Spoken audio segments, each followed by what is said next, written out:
গা গুলোচ্ছে বা খিদে হচ্ছে না, বেশিরভাগ ক্ষেত্রেই এগুলো ফলস অ্যালার্ম দেয়। এগুলোর মানুষ আসেন যে আমার মনে হচ্ছে কিডনির রোগ হচ্ছে, কিন্তু এগুলো কিডনির রোগের প্রপার সিমটম নয়। এদের মধ্যে ব্লাড প্রেশার আর ডায়াবেটিস। এখন দেখুন, ব্লাড প্রেশার আর ডায়াবেটিস এই দুটো যদি কিডনির রোগের প্রধান কারণ হয়, দুটোই আবার অ্যাসিমটোম্যাটিক। যেটা করা হয় না সেটা হচ্ছে ওষুধ খেয়ে ব্লাড প্রেশার না মেপে এগিয়ে যাওয়া, কিডনির রোগটা ধীরে ধীরে বাড়তে থাকে। আর্লি যে কিডনির রোগগুলো হয়, যেমন ডায়াবেটিসের জন্য যে কিডনির রোগগুলো হয়, সেগুলো অ্যাসিমটোম্যাটিক। পা ফোলা অনেক দেরিতে হয়। দেখা যাচ্ছে একই ওষুধের সুগার খুব কমে যাচ্ছে, হাইপোগ্লাইসেমিয়া হচ্ছে, বারবার সুগার ফল হচ্ছে। এই যে বারবার সুগার ফল হয়ে যাওয়া বা সুগারের ওষুধের প্রয়োজনীয়তা কমে যাওয়া, এটাও কিন্তু একটা ডায়াবেটিসের কিডনি রোগ ডেভেলপ করছে, এটা লক্ষণ। পা ফোলাটা সাধারণত রাত্রিবেলা শুয়ে সকালবেলা কমে যায়, কিন্তু দেখা যাচ্ছে যে সারা দিন পা ফোলা থাকছে, রাত্রিবেলা শোয়ার পরও পা ফোলা কমছে না, পাটা টাইট লাগছে, ইউরিন একটু আগের থেকে কম হচ্ছে, হাঁটাহাঁটি করলে হালকা শ্বাসকষ্ট হচ্ছে, সিঁড়ি দিয়ে উঠলে অল্প অল্প শ্বাসের কষ্ট হচ্ছে।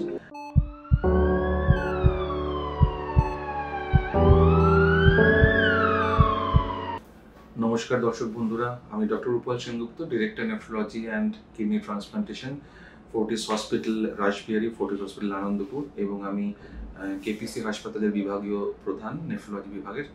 আজকে যে বিষয়টা নিয়ে আলোচনা করব আপনাদের সঙ্গে, সেটা হচ্ছে যে কিডনির রোগ কেন দেরিতে ধরা পড়ে। আপনারা অনেকেই হার্টের রোগ, গ্যাস্ট্রোইন্টেস্টিনাল রোগ, ফুসফুসের রোগ, এগুলো সম্বন্ধে ওয়াকিবহাল, ইউটিউব চ্যানেলে দেখছেন এগুলো সম্বন্ধে। এই রোগগুলোর সিমটম খুব তাড়াতাড়ি আসে। ফুসফুসের রোগে শ্বাসকষ্ট হয়, হার্টের রোগে শ্বাসকষ্ট হয়, পা ফুলে, গ্যাস্ট্রোইন্টেস্টিনাল রোগে তো নানা রকমের হজমের অসুবিধা, পায়খানার অসুবিধা এগুলো হয়। কিন্তু কিডনির রোগ কিন্তু খুব অ্যাসিমটোম্যাটিক, কিডনির রোগের সিমটম খুব কম, যে কারণে কিডনির রোগ দেরিতে ধরা পড়ে। সাধারণভাবে যে জিনিসগুলোকে আমরা কিডনির রোগের সিমটম বলে ভাবি, পিঠে ব্যথা করছে বা গা গুলোচ্ছে বা খিদে হচ্ছে না, বেশিরভাগ ক্ষেত্রেই এগুলো ফলস অ্যালার্ম দেয়।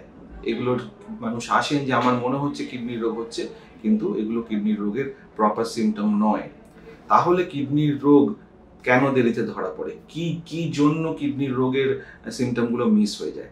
প্রধান ব্যাপার হচ্ছে যে কিডনির রোগের কারণ যেগুলো আমরা আলোচনা করি, ক্রনিক কিডনি ডিজিজের মধ্যে ব্লাড প্রেশার আর ডায়াবেটিস। এখন দেখুন, ব্লাড প্রেশার আর ডায়াবেটিস এই দুটো যদি কিডনির রোগের প্রধান কারণ হয়, দুটোই আবার অ্যাসিমটোম্যাটিক। রোগটিও অ্যাসিমটোম্যাটিক, সিমটম হয় না। যে কারণে রোগটা হচ্ছে, ব্লাড প্রেশার এবং ডায়াবেটিস, তারও সিমটম হয় না। তার মানে আমাকে যদি গোড়ায় চলে যেতে হয়, তার মানে অল্প বয়স থেকেই যদি আমরা ব্লাড প্রেশার এবং সুগার এগুলো চেক করার দিকে যাই, তাহলে কিডনির রোগের প্রাথমিক ধরা পড়ার, অ্যাটলিস্ট কারণগুলো প্রাথমিক ধরা পড়ার সম্ভাবনা আছে। তার মানে একজন মানুষ যার ব্লাড প্রেশার ধরা পড়েছে, তার বয়স 30 বছরের কম, অনেক মানুষের ব্লাড প্রেশার ধরা পড়ে তারা 30 বছরের কম বয়স, তাদের ডাক্তারবাবুরা ব্লাড প্রেশারের ওষুধ দেন, ওষুধ খেয়ে যাই, যেহেতু সিমটম হয় না তাই তারা রেগুলারলি না ব্লাড প্রেশার চেক আপ করেন, এবং যে প্রশ্নটার উত্তর কেন ডাক্তারবাবু আমার কিডনির রোগটা হলো তখন থেকে 5 বছর পরে আমাকে জিজ্ঞেস করেন, সেই প্রশ্নের উত্তরটা আরো আগে জিজ্ঞেস করলে এটা দেরিতে ধরা পড়বে না। কেন ডাক্তারবাবু আমার ব্লাড প্রেশার হলো? সবসময় ব্লাড প্রেশার জেনেটিক নয় বা ব্লাড প্রেশার ইডিওপ্যাথিক নয়, যেটাকে আমরা এসেনশিয়াল হাইপারটেনশন বলি, যে কোনো কারণ ছাড়াই ব্লাড প্রেশার। এসেনশিয়াল হাইপারটেনশন সাধারণত 40 বছরের অ্যারাউন্ডে ধরা পড়ে। যদি তার আগে ব্লাড প্রেশার হয়, 30-এর আগে ব্লাড প্রেশার ধরা পড়ে, তার নিশ্চয়ই কোনো একটা সেকেন্ডারি কারণ থাকে। সেই সেকেন্ডারি কারণটাকে সবচেয়ে কমনলি যেটা পাওয়া যায় সেটা হচ্ছে কিডনির রোগ। যখন ব্লাড প্রেশার ধরা পড়লো, তখন যদি কিডনির রোগের জন্য পরীক্ষা করা হয়, ডেফিনেটলি কিডনির রোগ দেরিতে ধরা পড়বে না। যেটা করা হয় না সেটা হচ্ছে ওষুধ খেয়ে ব্লাড প্রেশার না মেপে এগিয়ে যাওয়া, কিডনির রোগটা ধীরে ধীরে বাড়তে থাকে। আর্লি যে কিডনির রোগগুলো হয়, যেমন ডায়াবেটিসের জন্য যে কিডনির রোগগুলো হয়, সেগুলো অ্যাসিমটোম্যাটিক। পা ফোলা অনেক দেরিতে হয়, শ্বাসকষ্ট অনেক দেরিতে হয়, খিদে কমে যাওয়া অনেক দেরিতে হয়। তবে যে লক্ষণগুলো আমরা অনেক সময় মিস করি, যে ডায়াবেটিস রোগীর কিডনির রোগ হচ্ছে, সেগুলো খুব সাটল, সূক্ষ্ম লক্ষণ। যেমন একজন ডায়াবেটিস রোগী তার ব্লাড প্রেশারও আছে, একটা ওষুধ দিয়ে ব্লাড প্রেশারটা কন্ট্রোল হয়ে যেত, দেখা যাচ্ছে একটা জায়গায় দুটো ওষুধ লাগছে, দুটোর জায়গায় তিনটে ওষুধ লাগছে। ব্লাড প্রেশার রোগীদের ক্ষেত্রেও এটা প্রযোজ্য, যিনি হয়তো একটা ওষুধে কন্ট্রোল ব্লাড প্রেশার গত 5 বছর ধরে 6 বছর ধরে, তার ক্ষেত্রে দেখা গেল যে ওষুধটা সংখ্যাটা বাড়ছে, 5টা 6টা করে ওষুধ লাগছে, তা সত্ত্বেও ব্লাড প্রেশার কন্ট্রোল হচ্ছে না। এটা ইন্ডিকেট করে যে হয়তো কিডনি রোগ ডেভেলপ করছে। আরো একটা সূক্ষ্ম সাইন কি, সেটা হচ্ছে যে সুগারের রোগী, যাদের সুগার খুব হাই থাকতো, দেখা যাচ্ছে একই ওষুধের সুগার খুব কমে যাচ্ছে, হাইপোগ্লাইসেমিয়া হচ্ছে, বারবার সুগার ফল হচ্ছে। এই যে বারবার সুগার ফল হয়ে যাওয়া বা সুগারের ওষুধের প্রয়োজনীয়তা কমে যাওয়া, এটাও কিন্তু একটা ডায়াবেটিসের কিডনি রোগ ডেভেলপ করছে, এটা লক্ষণ। পা ফোলা, আমরা অনেকেই জানি যে পা ফোলা যদি হয় তাহলে কিডনি রোগ প্রায় অবশ্যম্ভাবী, এটাও সত্যি নয়। বেশিরভাগ ক্ষেত্রেই পা ফোলা কিন্তু আমাদের ওষুধের কারণে হয়। তবে কোন ধরনের পা ফোলার ক্ষেত্রে সতর্ক থাকবেন সেটা নিয়ে জানাটা খুব ইম্পর্টেন্ট, যাতে ডায়াগনোসিসটা দেরি না হয়ে যায়। পা ফোলা আগে হচ্ছিল না, ইদানিং বেশি পা ফোলা হচ্ছে। পা ফোলাটা সাধারণত রাত্রিবেলায় শুয়ে সকালবেলা কমে যায়, কিন্তু দেখা যাচ্ছে যে সারা দিন পা ফোলা থাকছে, রাত্রিবেলা শোয়ার পরও পা ফোলা কমছে না, পাটা টাইট লাগছে, ইউরিন একটু আগের থেকে কম হচ্ছে, হাঁটাহাঁটি করলে হালকা শ্বাসকষ্ট হচ্ছে, সিঁড়ি দিয়ে উঠলে অল্প অল্প শ্বাসের কষ্ট হচ্ছে, রাত্রিবেলায় ঘুমোতে গেলে একটার জায়গায় দুটো বালিশ নিয়ে শুলে ভালো হচ্ছে। এই যে ইন্ডিকেশনগুলো, এগুলোর মানে হচ্ছে আপনার শরীরে জল জমছে। জল জমার সিমটম যখন হাত পা ফুলে যায় তখন কিন্তু অনেক দেরি হয়ে যায়। তাই আমি বারবার বলছি কিডনির রোগ দেরি করে কেন ধরা পড়ে। আর্লি সাইনগুলো জানলে আমরা এর থেকে রক্ষা পাবো। তার মানে যখনই আপনার মনে হবে যে আমার পা ফুলছে, সেটা রাত্রে বিশ্রাম নেওয়ার পরেও থাকছে, ডাক্তারবাবুর কাছে গেলাম, উনি বললেন ওষুধের জন্য পা ফুলছে, ওষুধটা চেঞ্জ করে দিলেন, তা সত্ত্বেও পা ফুলছে আমার, টাইট লাগছে পা, হাতটাও টাইট লাগছে, অনেক সময় হাত ঝুলিয়ে রাখলে, রাত্রিবেলায় একটা জায়গায় দুটো বালিশ লাগছে, তাহলে এই জিনিসগুলো শরীরে জল জমে যাওয়ার লক্ষণ। কেয়ারফুল থাকুন, নেফ্রোলজিস্টের কাছে ভিজিট করুন। নেক্সট সিমটম আসে যেটা আমরা সবাই জানি, যে ইউরিনে ফেনা হওয়া। ইউরিনে ফেনা হওয়া মানে কি কিডনি রোগের লক্ষণ? বেশিরভাগ ক্ষেত্রেই ইউরিনের ফেনা হওয়াটা কিডনি রোগের লক্ষণ নয়। কিরকম ফেনা নিয়ে পেশেন্টরা আমাদের কাছে আসেন, যে ইউরিন করছি আমরা, যেহেতু এখন ওয়েস্টার্ন টাইপ অফ টয়লেট অনেক পপুলার হয়ে গেছে, আগেকার দিনে যখন ইস্টার্ন টয়লেট ছিল, ইন্ডিয়ান টাইপ অফ টয়লেট ছিল, তখন ইউরিন করছি, ইউরিনটা কোথায় পড়ছে, জলের মধ্যে পড়ছে কি পড়ছে না বুঝতে পারা যেত না, ফেনা হচ্ছে কিনা বুঝতে পারছে না। এখন সবার বাড়িতেই প্রায় ওয়েস্টার্ন টয়লেট রয়েছে, ওয়েস্টার্ন টয়লেটে ইউরিনটা জলের মধ্যে পড়ছে, 2-4টে বুদবুদ হচ্ছে, লোকে ভাবছেন যে প্রচুর ফেনা হচ্ছে, আমার কিডনি রোগ। এমন নয়। কি হয় এক্স্যাক্টলি, যখন আপনি খুব সহজ উপায় দেখার, বাড়ির মহিলাদের বলছি, যখন আপনারা যখন দুধ নেন, দুধটা একটা গ্লাস থেকে অন্য গ্লাসে ঢালেন, তখন দুধের মধ্যে কতটা ফেনা হয় দেখেন, বিপুল পরিমাণে ফেনা। এরকম ফেনা যদি ইউরিন করার পরে জলের মধ্যে হয়, শ্যাম্পুর মতো ফেনা, এবং যদি জল ঢালার পরে ফেনাটা একদম প্রায় উপচে উঠছে, এরকম হয়, তাহলে বুঝতে হবে ওই ফেনার মানে আপনার ইউরিনে প্রোটিন আছে। তখন ইমিডিয়েটলি আপনার ডাক্তারের কাছে গিয়ে বলতে হবে আমার মনে হচ্ছে কিডনি রোগ হচ্ছে। এটা যেমন আর্লি ধরতে হবে, তেমনি 2-4টে বুদবুদ হচ্ছে ভেবে আমার কিডনি রোগ আছে, এটাও ভেবে বসবেন না, এতে আননেসেসারি অ্যাংজাইটি হয়। নেক্সট লক্ষণ কি হতে পারে? খিদে কমে যাওয়া। আরো অনেক রোগে খিদে কমে যেতে পারে, যে কোনো ক্রনিক রোগে খিদে কমে যেতে পারে। কিডনির রোগে যখন খিদে কমে, সেটা যথেষ্ট আর্লি স্টেজ। তবে এটাও বলে রাখা ভালো, বয়স্ক মানুষ, 70 বছরের উপরে বয়স, তাদের যদি কিডনির রোগ সামান্য হয়, তাহলেও খিদেটা অনেকটা ড্রাস্টিক্যালি কমে যায়।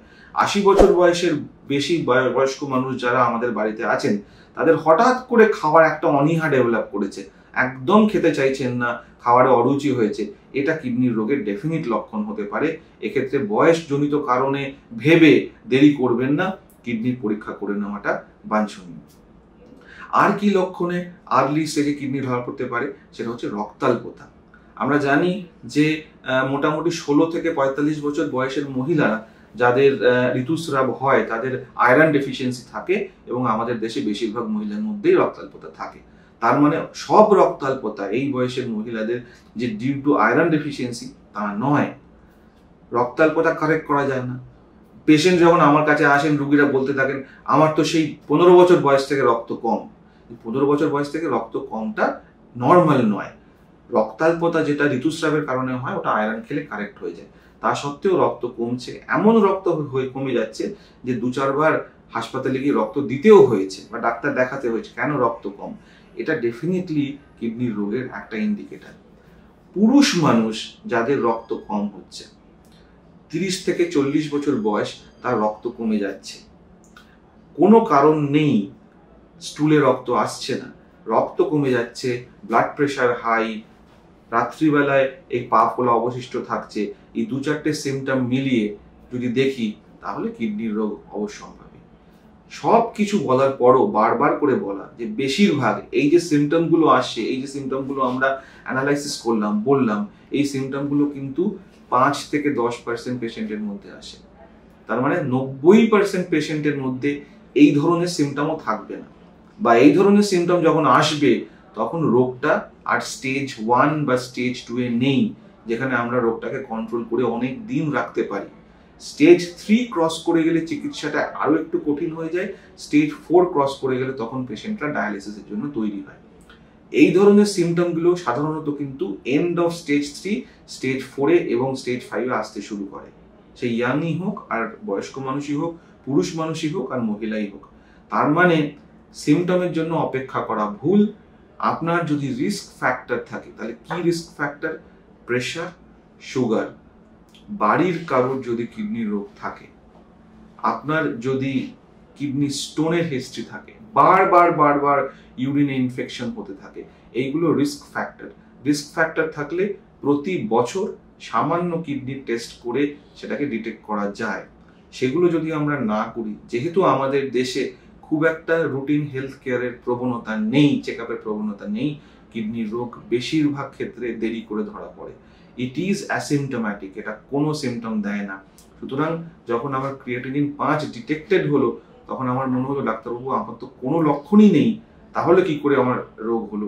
এটাই বারবার করে সবাইকে বলা যে কিডনির রোগের লক্ষণ হয় না, তাই কিডনির রোগ দেরিতে ধরা পড়ে। যে ছোটখাটো লক্ষণগুলো দেখে আগের থেকে কিডনির রোগকে ধরা যায়, সেগুলো নিয়ে আলোচনা করলাম।